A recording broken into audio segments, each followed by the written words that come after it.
Welcome to the Modern Titles to Women Unplugged podcast, where we dive fearlessly into the untold stories and struggles of women's lives.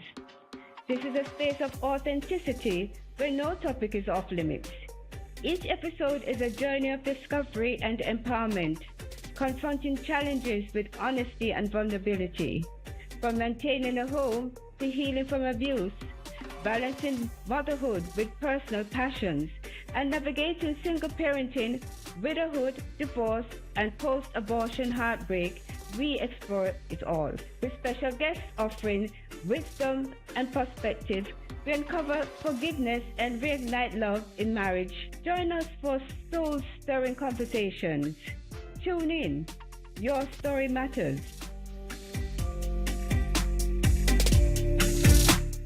This podcast is for informational purposes only and should not be considered legal, health, tax, professional advice. We are not responsible for any losses, damages, or liabilities that may arise from the use of this podcast. This podcast is not intended to replace professional medical advice. The views expressed in this podcast may not be those of the host or the management.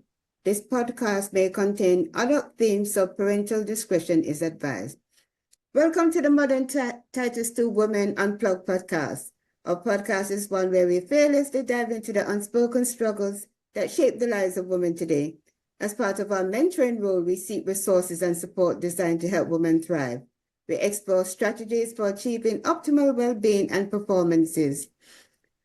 We have the pleasure this morning of welcoming Andrea Caprio, a true game changer in the world of wellness. As the founder and CEO of Wellness Methods, Andrea has made it her mission to empower women to lose weight and, more importantly, keep it off for good. Today, Andrea dives deep into the emotional triggers behind our eating habits and helps transform them into sustainable, healthy practices. So welcome, Andrea. If you want to expound on the credentials to me, that's fine, to let them know.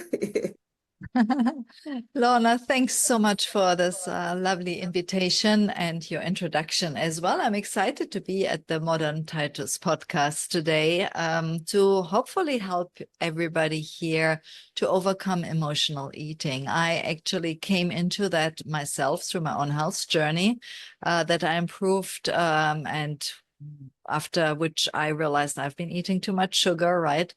And so I am now a master certified transformational nutrition coach, which I have in that a couple of specializations like gut health, hormonal health, diabetes, cancer, autoimmune diseases, emotional eating, of course, weight loss, and other emotional health issues as well. So I dive pretty deep into things like looking at root causes of people's issues, helping them with healthy habits, because, it's easy to say just eat the apple instead of the bag of chips. Yes. And basically I have a very holistic approach looking at the science of nutrition combined with emotional health and with spiritual health as well, helping people not only to overcome emotional eating, lose weight, but also keep it off or improve their health, permanently. Yes, you're the whole thing, the complete circle. Yeah, not sure in the whole thing, but I've been doing that over 8 years. I've helped hundreds and hundreds of people. So yes, I definitely I'm passionate about what I'm doing, but I believe also that our modern healthcare system is great, but it often misses a little bit the holistic approach and putting things together.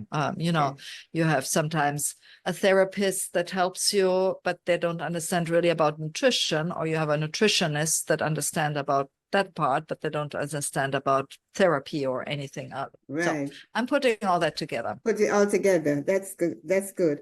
So how do you define emotional eating as opposed to physical eating? What's the difference in defining them?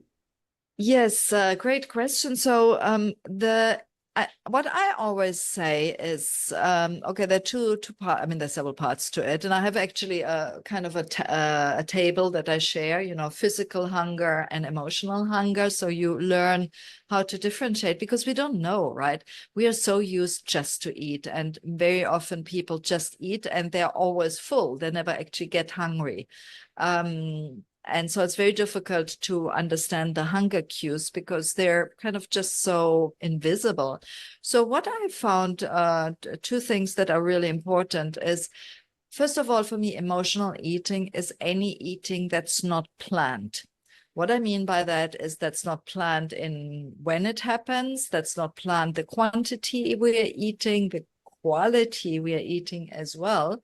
And usually that is, something that is more there to deal with our emotions, but not necessarily with a physical hunger. And that happens obviously very, very often.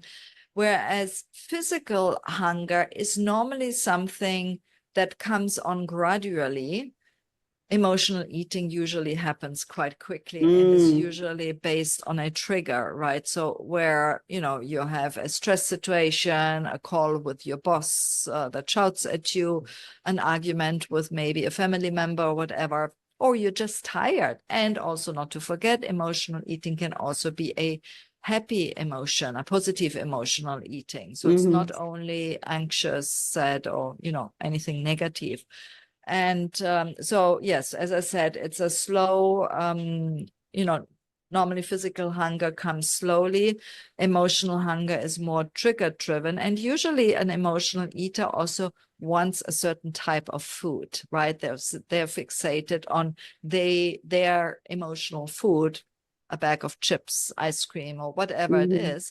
Whereas a physical hunger, you will just want to eat something. Okay. I know some people, when they get stressed, that they exercise, do other things. But why would somebody turn to food for comfort during stressful time, as opposed to doing something else?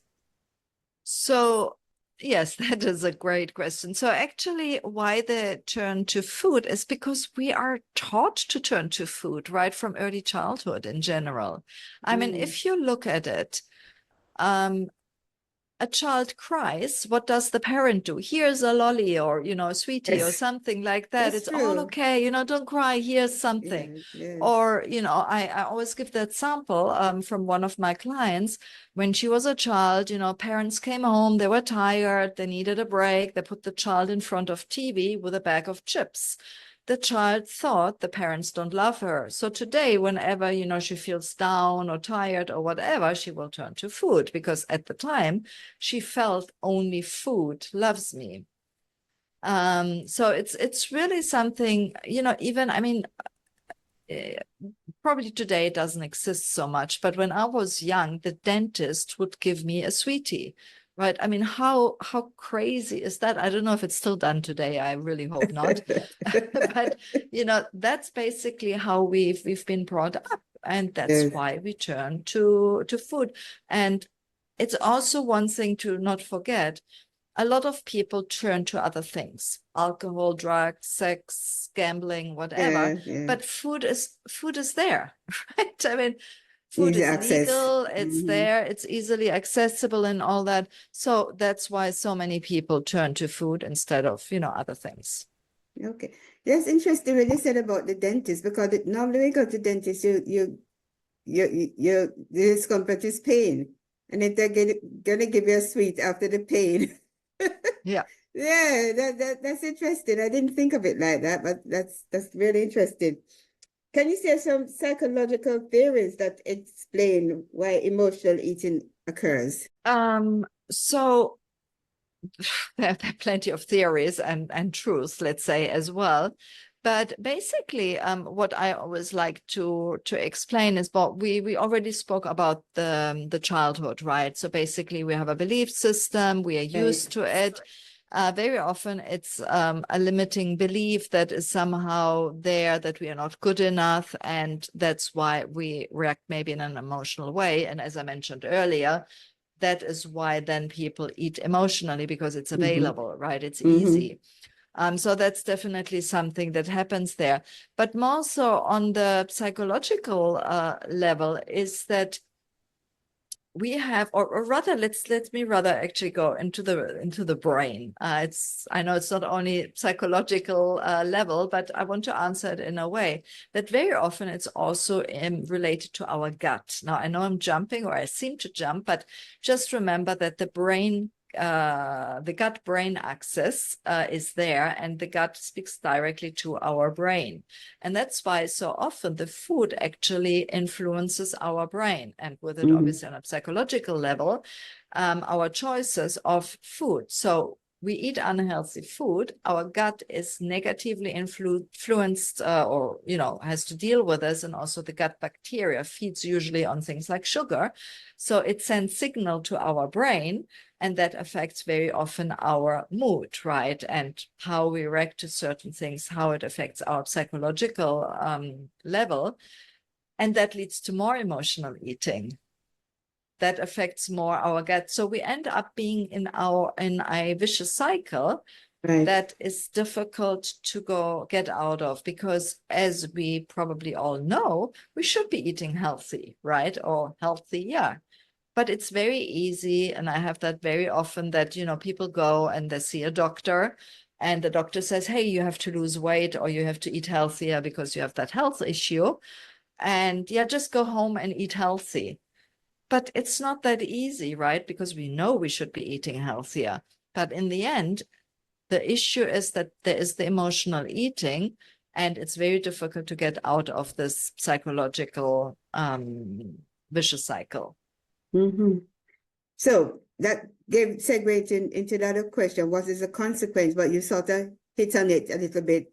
What are the consequences of long-term emotional eating?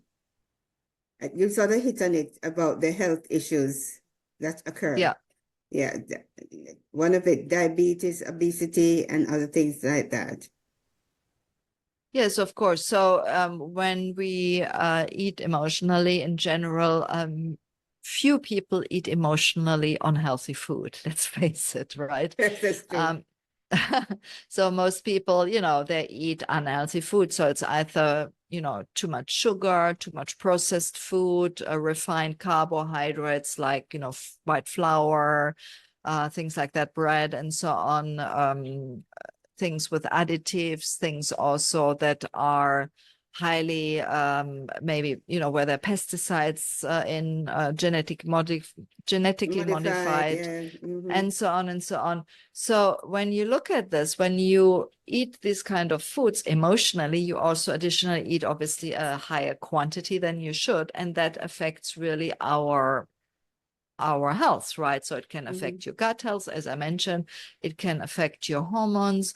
It also additionally can affect that you put on more weight. It can have effects on your liver, on your heart health, on your autoimmune system, or in your immunity, basically, that could lead to autoimmune diseases. It can lead to cancer, and so on and so on. So there are many, many long-term consequences when you rely on, food as an emotional coping mechanism, because, you put on weight as well, obviously, and that can lead to other things. Yeah, that's what I was going to say, that, some people put on the weight and then they don't like when they look in the mirror, they don't like what they see. And that's another, of course, another yes. aspect. But how does one really know? How does somebody really know that I'm eating emotionally as opposed to just eating, physical, to cover physical hunger? So, like I touched a little bit on it already before, is basically you, for example, any unplanned food would probably be an emotional food. So what I do is normally for me, always, whatever it is, it's always awareness is the first part, right? So you want to be aware of what, when are you eating? So a really great way is actually to write down, like a journal, track your food. You don't need to do it like super detailed, but just write down, all the food you're eating, all the meals you're having, and do that over a few days, maybe a week or so. And then look at it, and you will probably discover some patterns that maybe you eat every day at 3 o'clock and you realize, yes, because you're tired. And the root cause of it maybe is that your blood sugar is low. Because when I work with people, I look at the root cause of it. But for them, for somebody, they will not know it, but already that, at 3 o'clock, you're always hungry. That is a sign that you need a pick-me-up. Or, when somebody calls, like your boss calls or so, right? And you eat. So you will discover these things. So writing down sort of a journal, what you're eating and maybe how you're feeling, you will very quickly discover, that you're an emotional eater, or that at certain times of the day or certain, triggers or whatever, that you are eating emotionally. And that's basically, besides what I mentioned already earlier, is, where you can then find out what is emotional hunger and physical hunger. Right. So what are some of the effective strategy in managing these cravings that one has? How do you go about managing them when they occur? Yes. So, okay, I mentioned already in terms of the strategy, the awareness is always the first one. I have developed with my clients what I call the food freedom formula, which is a 5-step system. So it goes basically after the awareness, it goes really to showing them the root cause of whatever their issues are and addressing the root cause. Implementing habits, and then also, working on the mindset. I mentioned this a little bit earlier, the mindset. So to go back to, so I just wanted to kind of pan out what is sort of the steps to go really to a long-term, a permanent getting, ending emotional eating, because you don't want just for one day, right? You want really to get rid of that for the rest of your life. And so the first thing after the awareness is really that I say, let's start with implementing healthy habits. And one thing is, for example, a lot of people think they are hungry, but in fact, they are dehydrated and they just need a glass of water. So when I say implementing a tiny habits, I would just start with somebody adding more water, right? And making sure they drink enough water to whatever they need. So a really great way of implementing a new habit is what I call the tiny habit. It comes from the same title book, is to have a trigger. So each time I go to the bathroom, and let's say after I wash my hands and I put the tap off, I drink a glass of water. So you have the trigger, right? And you have the new habit. And then I celebrate, yay. The celebration is very important because it basically gives you the dopamine kick, and you rewire your mindset to craving the healthy habit instead of the unhealthy habit, sugar, for example, that gave you the dopamine kick before. And like this, you can rewire your brain. You can very easily start with a very simple habit. So the same way as drinking more water, you can start an exercise habit, right? So each time my alarm clock rings in the morning, I put on my gym gear, and you start just with, let's say, one push-up, right? That's all. Just one push-up. Not going to gym 1 hour if you've never worked out in your life, right? I don't want to go because back. not gonna work, right? You're gonna have a really, really, really, really painful body next day, and probably will never go back. So, just add one vegetable to one meal, right? Or whatever it is. So start really small. And then also the other thing is that you want, when you have this emotional trigger, you also want to replace the unhealthy habit with a healthy one. So you start, adding habits, and you start with one, you add another one, and so on and so on. And you always celebrate. The celebration is important. Don't forget about it.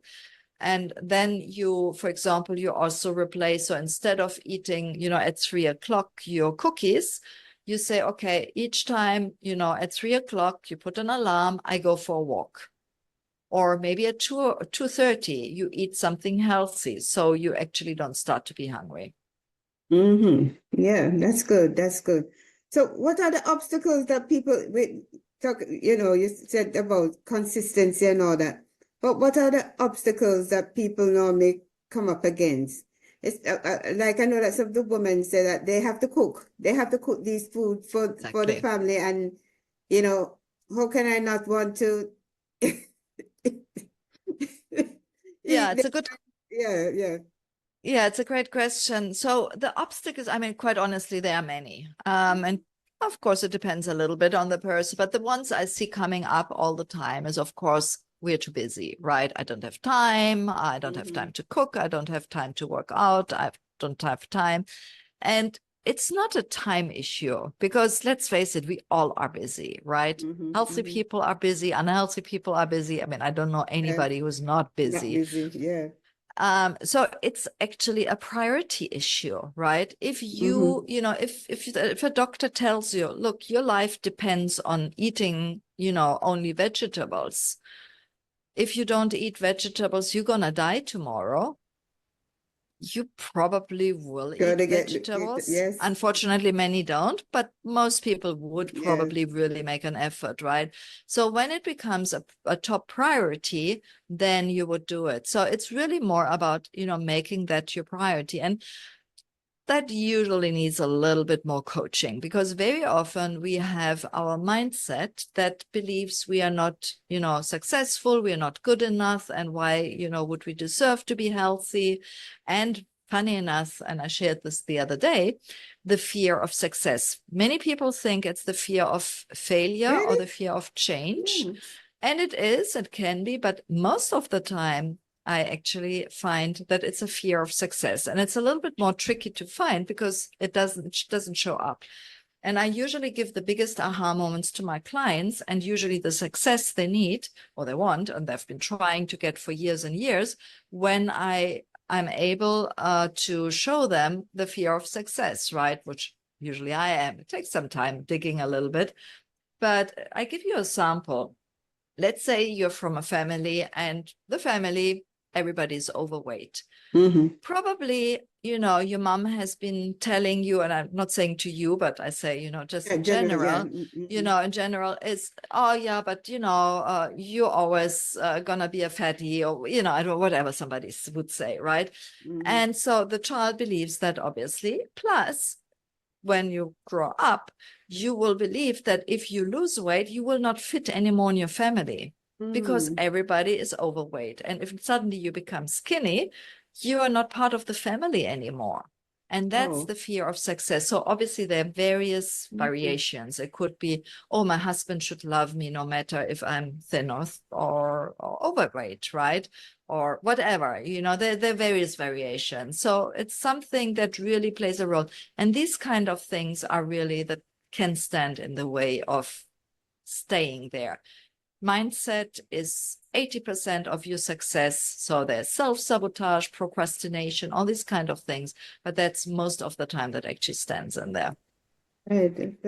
That's very interesting because even sometimes when you watch some of these weight loss programs where people lose a large amount of weight, after a while it affects them psychologically. They can't cope with the environment anymore. Probably the husband is overweight and now the woman is slim, and it causes turmoil in the family and all of that. So as you correctly said, there are different permutations and combinations of all of this. Yeah.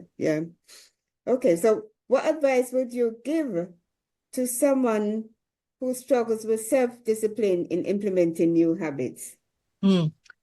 Yes, I believe most people struggle with self-discipline. I always say, right, I call it willpower. Yes. And I always say you have a bag with coins of willpower, and you use 1, 2, 3, 4, 5, and eventually they're gone, right?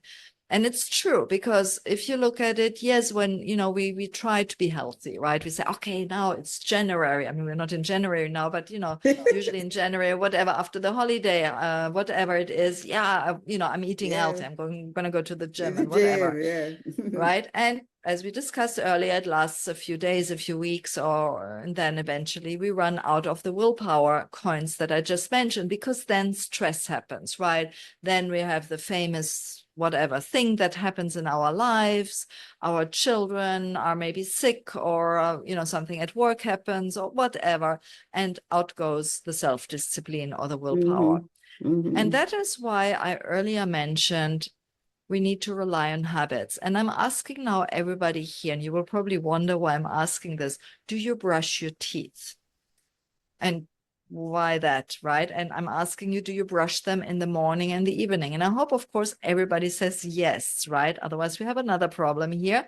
But let's assume you say yes and you do it. And you've been doing it your whole life since you're a child. Do you think about it?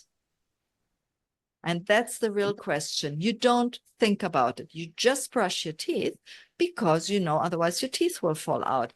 And the same way we are learning healthy habit, like I talked to you earlier, the tiny habits. And it's, by the way, in my Food Freedom Formula workshop that I'm going to tell you about in a minute. That is really how we learn to implement this healthy habits and stay on it, because then we don't need willpower. You don't need willpower to brush your teeth. You just do it, right? Yes. And the same thing is, if you struggle with self-discipline, learn the healthy habits, start small, add to it, and then you're golden. You don't need self-discipline or willpower. It's interesting you say about the brushing of teeth, because when I was a child, from you brush your teeth to go to your bed, you're not supposed to eat anything after that. My mom says you're not Same supposed thing. to. It's a great habit, but that's a new habit that you could implement if you struggle, Yeah, that's what my with, mom always say. I usually recommend that actually, and say, you kind of, I call it close your window. Right, And right. after you brush your teeth, you can't eat anymore. Right. Great tip. Yeah. Well, it's been wonderful. The time went so fast, and what an enlightening conversation. So as we wrap up, would you mind telling our listeners how to get in touch with you? And well, I can collect that information at the end still, but just to let them know how to get in touch with you and all of that. Absolutely. So thank you so much, Lorna, and everybody, for listening to us. If anybody's interested, I can be found anywhere online. I mean, my company is called Wellness Methods.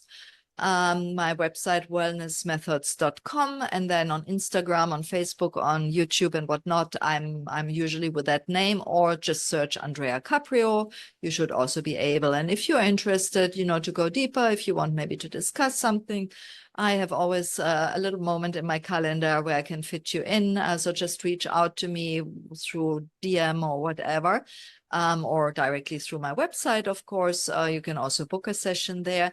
And I also have my Food Freedom Foundation workshop that I want to gift you, your audience, Lorna. So everybody who's here, and I'm sure you're sharing this in the session notes, I have a workshop, a Food Freedom Foundation workshop that you get for free. And in it, I teach you actually those tiny habits that I mentioned earlier, a little bit more in detail, how to apply it. I give you the formula, and I also help you how to reframe your negative mindset into a positive one. So you don't, have this, oh, everything needs to be perfect, or I'm a loser, or whatever, because that's obviously an important part of overcoming emotional eating. And I share also my food freedom formula, which gives you my whole concept of how to achieve food freedom instead of emotional eating. We have a lot of freebies there. That's great. So we're wrapping up now. So remember, change isn't about perfection. It's about progress, consistency, and self-compassion. So embrace the process. Until next time, keep striving, keep thriving, and remember, you've got the power to transform your health and your life.